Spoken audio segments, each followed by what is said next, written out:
Branding. There are two types, but really it's the same after giving it thought, although one is physical and one is mental. Firstly, the physical. Farming and ownership of animals, giving them a branding, a deep mark to show who owns you, or a tag to show and identify that ownership, also known within slavery of people, or in the punishment of criminals.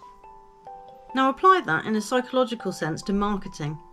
How companies want you as their customer, branding their imagery and words into your mind through marketing campaigns and all that go with them.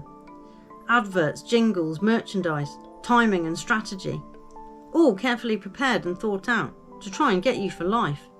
And if you wear their brand, you tag yourself and help them to further their campaign for free. It's not enough to just have someone remember your product or service. They want you to buy it. They want a customer, need you to consume to be a productive customer. So in my mind, they need to brand it into your subconscious. Tattoos are also a type of brand, I guess, but where it would appear most people do it to themselves. There are tribes who do it. And we have used tattoos to identify prisoners and people held captive. But in society, as most of you will know, tattoos really took a foothold over the previous decades. Now not just reserved to single people out who were in the Navy or prison, they have gone mainstream. In a bid to self-identify and create our own brands of ourselves, yet all the while still following the mood of society. And in a strange way, the irony of it didn't escape me at the time. Just as noted in The First Fad. These things never happen naturally, and while we all clamoured to be an individual, we all lined up for a social branding. Well, not everyone, but enough. And it carries on. Creating industry and artistry is now pretty much seen as normal. But with that also came something else, because for the most part, tattoos are not always on show. So although someone might feel it's part of their identity, they can't make it obvious unless they are on show.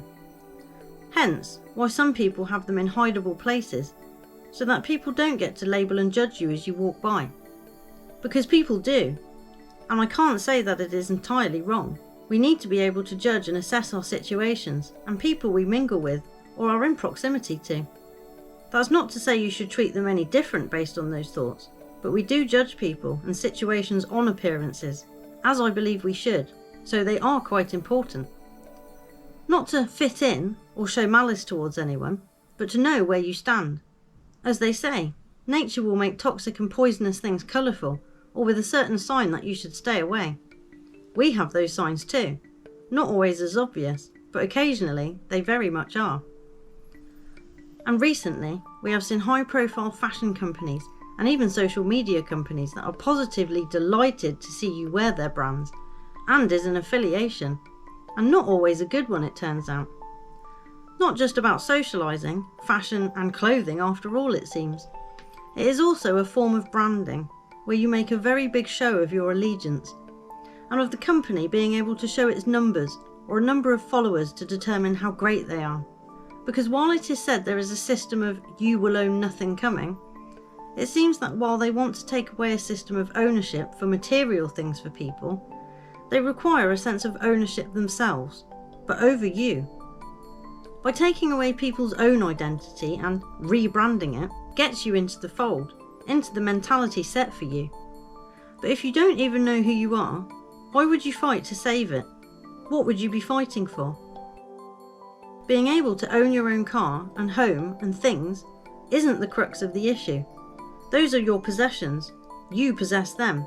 You own them. Now apply that to yourself.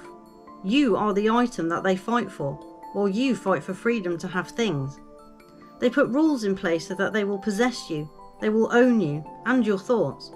Sounds far-fetched, doesn't it? I know it does. But not so much if you hear what they say. Chips in your brain so they can know your thoughts. Not fantasy or science fiction, freely discussed. That's quite a step further from you won't be allowed to drive, isn't it? The difference between being grounded, or your parents insist that they follow you everywhere. You must tell them what you think. They will control your bank account, your choices, and restrict your movement to where they decide, for your whole life. You wouldn't have it, would you? You would think they had gone mad with some kind of power delusion, gaining a strange God complex, as they call it, thinking they own you. And that is where we are told to not put up with that.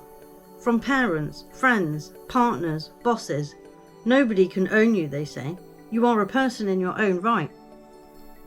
So is that why they are trying to rewrite the human system? Tinkering with DNA and being on their mission to get everyone injected? The other discussion around this is that once they have injected you with whatever it is they have, you are tagged and being made part of a system that has no place for freedom or individuality. It requires energy and humans to power it, with talk filtering through of people being used as antennas in the very near future to make 6G work. It makes that seem even more plausible. And I can't help thinking of the scene in The Matrix, where he is shown the field of pods, where humans are being grown for use as batteries, to power the world that now is. That might just have been a very crude representation of it. But if you take away the dark themes of pods and a scorched sky, and replace it with how it would be for us, walking around generating the power needed, and it being siphoned away from you without you even knowing, thinking that because you aren't unconscious in a pod, pretending to have a better life, you aren't trapped in a construct that needs you to survive. But we are, and the freedom we fight for isn't as it appears.